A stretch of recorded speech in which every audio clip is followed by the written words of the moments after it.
नमस्कार विद्यार्थियों, आइए आपका हमारे इस YouTube channel online classes by S L Jat पर स्वागत है। विद्यार्थियों, आज की क्लास में हम हल करेंगे गणित कक्षा 10 के अंतर्गत अध्याय 1 वास्तविक संख्याएं और इसमें प्रश्नावली 1.1 सवाल नंबर 4। चलिए शुरू करते हैं। 1.1 सवाल नंबर 4, यूक्लिड विभाजन प्रमेयिका का प्रयोग करके दर्शाइए कि किसी धनात्मक पूर्णांक का वर्ग किसी पूर्णांक m के लिए 3m या 3m प्लस 1 के रूप का होता है। तो विद्यार्थियों, ये हमें दर्शाना है कि किसी भी धनात्मक पूर्णांक का वर्ग पूर्णांक m के लिए या तो 3m का होता है या 3m प्लस 1 के रूप का होता है। तो ये हमें दर्शाना है। तो चलिए इसे हल करते हैं। माना कि x कोई धनात्मक पूर्णांक है, हम मान लेते हैं धनात्मक पूर्णांक x को मान लेते हैं। माना कि x कोई धनात्मक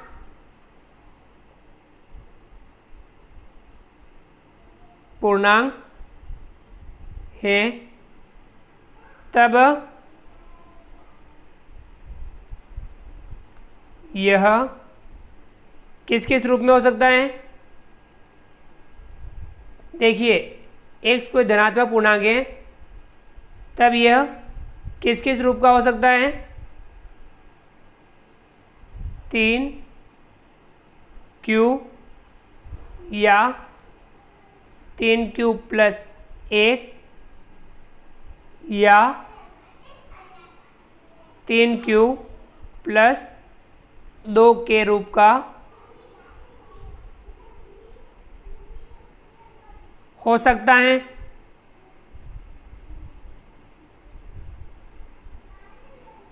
क्योंकि देखिए b 3 है, तो यहाँ शेषफल 3 से छोटा होगा, शेषफल 0, शेषफल 1 या शेषफल 2 इन रूप में हो सकता है। अब आप देखिए, यदि x बराबर 3q के रूप का हो, यानी इस रूप का हो अगर x का मान, तब हमें सवाल में देखिए धनात्मक पूर्णांक का वर्ग करना है। तो यहाँ दोनों पक्षों का वर्ग करने पर, क्योंकि हमें धनात्मक पूर्णांक हमने x माना, तो हमें इसका वर्ग करना है। तो इसका ये रूप इस रूप में हो सकते हैं, 3q प्लस 1 या 3q प्लस 2, इन तीनों रूपों में हो सकता है। तो हम ये फर्स्ट वाला लेते हैं, x बराबर 3q, और अब हम दोनों पक्षों का वर्ग करते हैं। x का वर्ग करेंगे, क्या हो जाएगा, x स्क्वायर, और यहाँ 3q का वर्ग करेंगे, 3q का होल स्क्वायर। तब यह देखिए 3q का हम वर्ग करेंगे, 3 का वर्ग करेंगे 3 तिया 9, q का वर्ग करेंगे q स्क्वायर। हम इसे किस रूप में लिख सकते हैं, 3 कोष्ठक 3 q का स्क्वायर, इस रूप में लिख सकते हैं। अब हम इसके स्थान पर m लिख देते हैं, तो क्या हो जाएगा, 3m, यानी x स्क्वायर का मान कितना आया, 3m। जहाँ यहाँ देखिए, जहाँ m हमने किसके स्थान पर रखा, 3q² के स्थान पर m रखा और m भी यहाँ क्या है, m भी एक पूर्णांक है।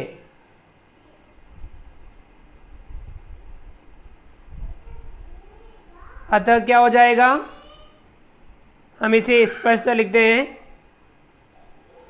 यहाँ x² बराबर क्या होगा, 3m। ये आपके समीकरण 1 बना। x² का मान कितना आया, 3m। इसी प्रकार अब हम इसी टाइप से जो हमने यहाँ प्रक्रिया जो दोहराई, ये हम 3q+1 के लिए दोहराएंगे और उसके बाद में 3q+2 के लिए दोहराएंगे और हम इनके मान ज्ञात करेंगे।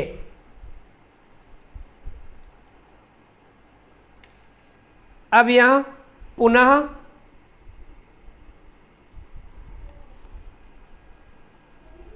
यदि x बराबर 3q+1 लेते हैं, अब यहाँ पे भी हमें दोनों पक्षों का वर्ग करना है। दोनों पक्षों का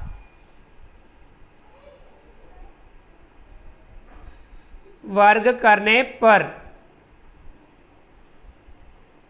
दोनों पक्षों का वर्ग करेंगे, x का वर्ग करेंगे, x²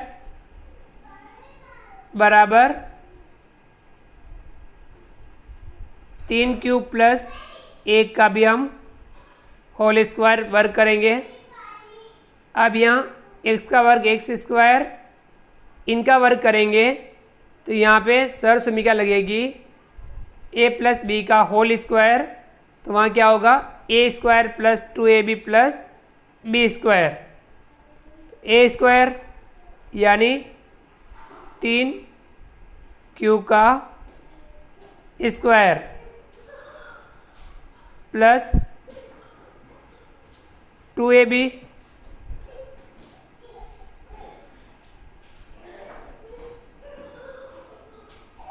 प्लस b²।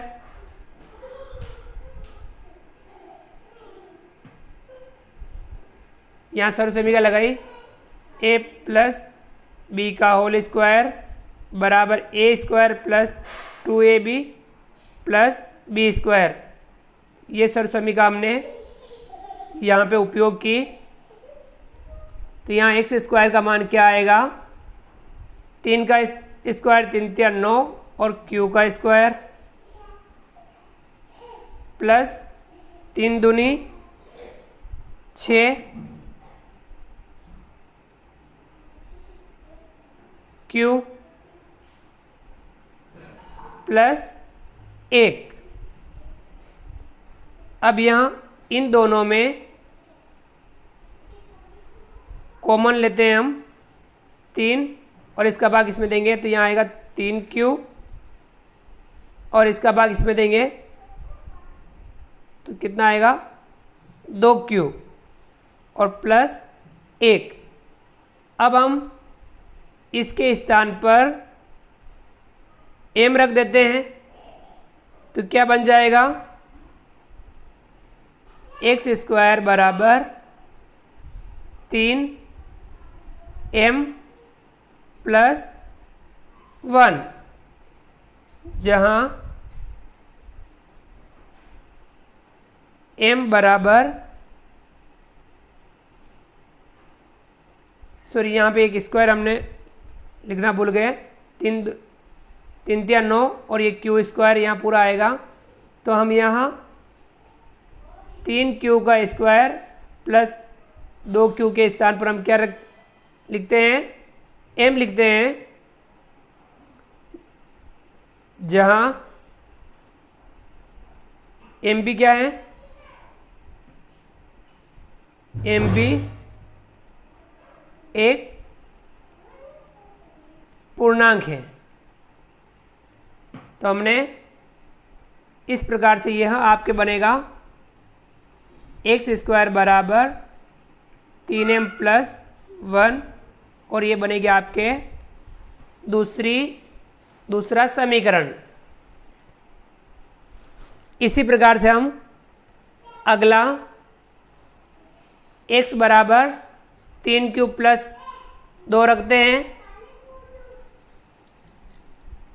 और इसी प्रकार से उसे भी हम सोल्व करेंगे।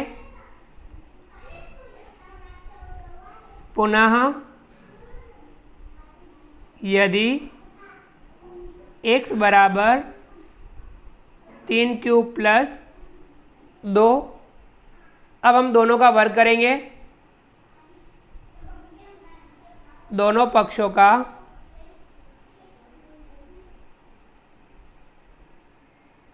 वर्ग करने पर यहाँ होगा x² बराबर 3³ प्लस 2 का स्क्वायर। या आप वापस सरसमीका लगाएंगे तो a² यानी 3 9 का स्क्वायर प्लस 2ab 2 गुणा 3³ गुणा 2, 3 दूनी 6, 6 दूनी 12, 12³ और फिर प्लस b² यानी 2 का स्क्वायर 4। यहाँ अब हम इसे 4 को हम अलग टाइप से लिखते हैं। 9² प्लस 12³ प्लस 3 प्लस 1, इस प्रकार से लिखते हैं। और अब हम इनमें कॉमन लेते हैं। 3 इनमें कॉमन निकल रहा है क्योंकि हमें यहाँ ध्यान रखना है 3Q है तो हमें 3M वाला बताना है, तो यहाँ 3 इनमें से हम छांटेंगे, कॉमन करेंगे। कोष्टक इसका भाग इसमें देंगे तो कितना आएगा 3 तिया 9, 3Q² प्लस 3 का भाग इसमें देंगे 3 चौक 12 Q प्लस 3 एकम 3 और कोष्टक 12 ये आपके हैं प्लस 1। अब हम इस पूरे के लिए m लिख लेते हैं तो क्या हो जाएगा 3m प्लस 1 यानी x² का मान कितना आया 3m प्लस 1 और ये बन जाएगा आपके तीसरा समीकरण। यहाँ क्या है m का मान m बराबर 3Q² प्लस 4Q प्लस 1, जहाँ m एक पूर्णांक है। अब आपने जो तीनों समीकरण देखे, पहला वाला समीकरण x² बराबर 3m, दूसरा समीकरण x² बराबर 3m प्लस 1 और यहाँ तीसरा समीकरण x² बराबर 3m प्लस 1। अब इन तीनों समीकरण से क्या स्पष्ट होता है तो हम लिखेंगे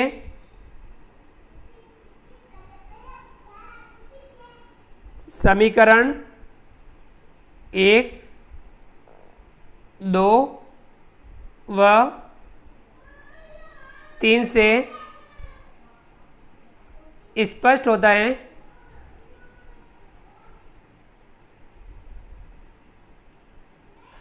कि x² 3 से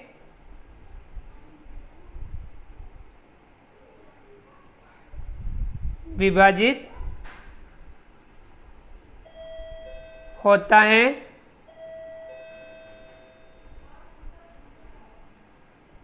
तथा शेषफल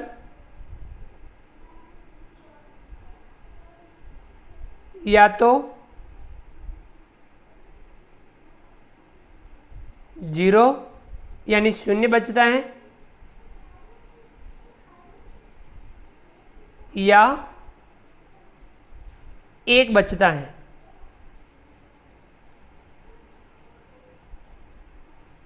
हमेशा यहाँ देखिए शेषफल, यहाँ पहले वाले समीकरण में शेषफल 0 बचा था, दूसरे समीकरण में शेषफल 1 बचा था और यहाँ तीसरे समीकरण में भी शेषफल 1 बचा था और यहाँ तीनों में ही एक्स स्क्वायर 3 से विभाजित हो रहा था। तो ये सिद्ध हो गया। तो हम लिख सकते हैं अतः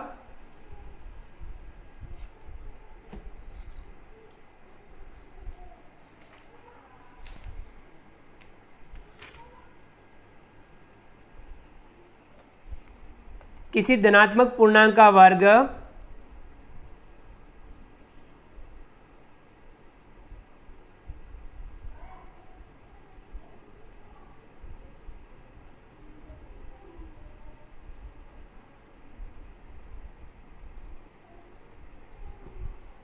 किसी पूर्णांक m के लिए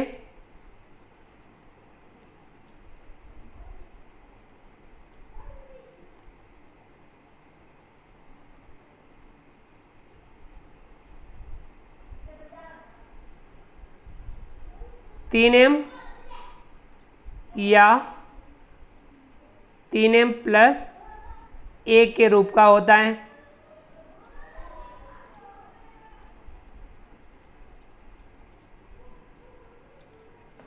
यह आपके सिद्ध हो गया। तो हम यहाँ लिख सकते हैं इति सिद्धम। तो ये इस प्रकार से हमने सिद्ध किया किसी धनात्मक पूर्णांक का वर्ग किसी पूर्णांक m के लिए 3m या 3m + 1 के रूप का होता है। तो विद्यार्थियों, इस प्रकार से आप दूसरे सवालों में भी जिस प्रकार का सवाल आए उस प्रकार से आप इन सवालों को हल कर सकते हैं, समझ के हल कर सकते हैं। तो विद्यार्थियों, आप हमारे इस वीडियो को लाइक कीजिए, चैनल को सब्सक्राइब कीजिए, बेल आइकन ऑल नोटिफिकेशन के लिए दबाइए ताकि आप तक हमारे लेटेस्ट वीडियो सबसे पहले पहुंच पाएँ। आप अधिक से अधिक विद्यार्थियों मित्रों तक हमारे वीडियो शेयर जरूर कीजिए और नीचे दिए गए कमेंट्स बॉक्स में कमेंट्स करके बताइए कि आपको ये हमारा वीडियो कैसा लगा। फ्रेंड्स, मिलते हैं अगली क्लास में नए वीडियो नए कंटेंट के साथ में। तब तक के लिए थैंक यू, धन्यवाद, जय हिंद, जय भारत। आपका दिन शुभ रहे। Thank you.